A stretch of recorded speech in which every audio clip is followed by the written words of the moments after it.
Hi, it's Keith Townsend from the CTOadvisor.com with another afternoon. You know, it's late afternoon, and I've discovered doing these coffee chats. If I drink coffee in the late afternoon, I end up waking up at 4 o'clock in the morning. So we'll have to find a new name for the coffee chats. They're not exactly coffee induced. However, great time to talk about Dell prior to the EMC acquisition.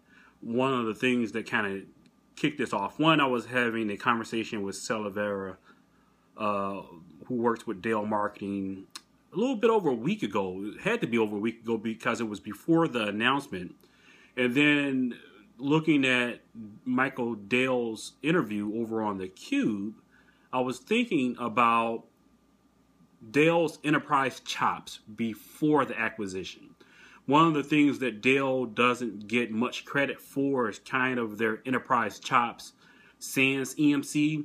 A lot of analysts, I think, pick up on the fact that this will expand Dell's enterprise reach. And I think a lot of times we might get focused on the storage part of the conversation. Outside of the storage portion of the conversation, Dell is still a very trusted partner with a lot of Fortune 500.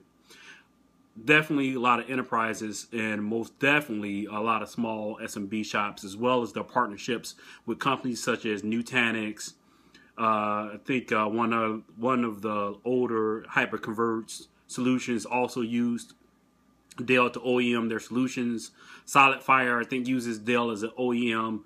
So Dell, when it comes to enterprise chops, has been at the forefront of an awful lot of stuff. Just kind of reminding you some of the investment Dell has made in enterprise IT. That includes the acquisition of Quest, the acquisition of Wise. This is from the end user computing point of view. They partnered with NVIDIA to do some really interesting things on the end user computing space with VMware, their own VMware vSAN, Ready Nodes, their VMware Evo Rail solution. They were one of their initial partners with Evo Rail, and then even some of their real just Dell only IP.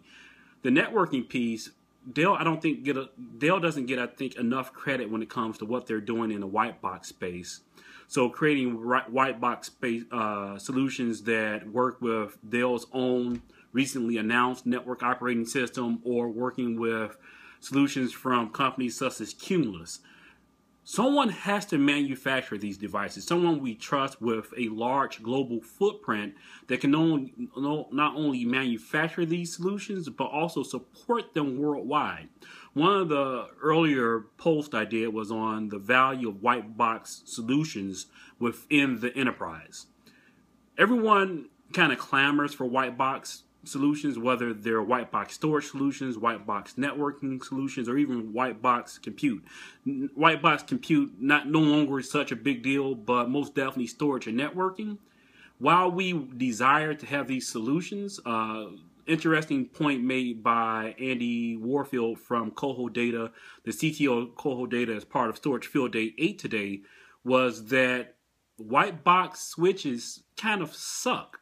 The quality is not that great, and that's why they've had to partner specifically with Arista. So when you think about deploying white box switches throughout your enterprise, you might say, yeah,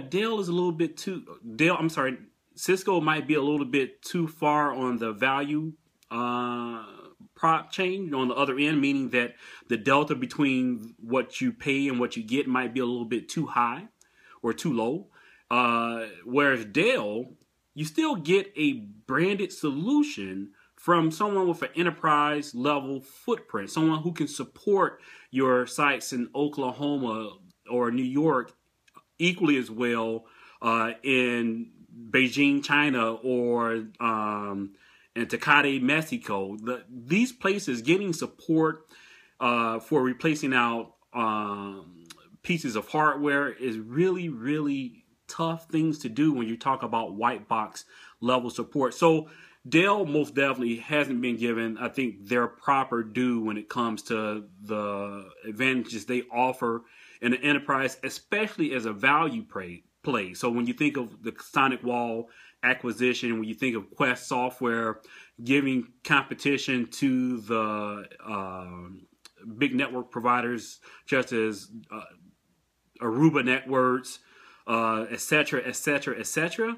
The value you get from a world-class provider such as Dell, I don't think that can be discounted. So wanted to get in that quick hit as Dell World is going on, and I kind of weaved it into Storage Field Day 8. I'm trying to keep my eye on both. I'll see you guys on the Twitters. You can follow me at CTO Advisor on the Twitters, and you can visit the blog, thectoadvisor.com. Thanks.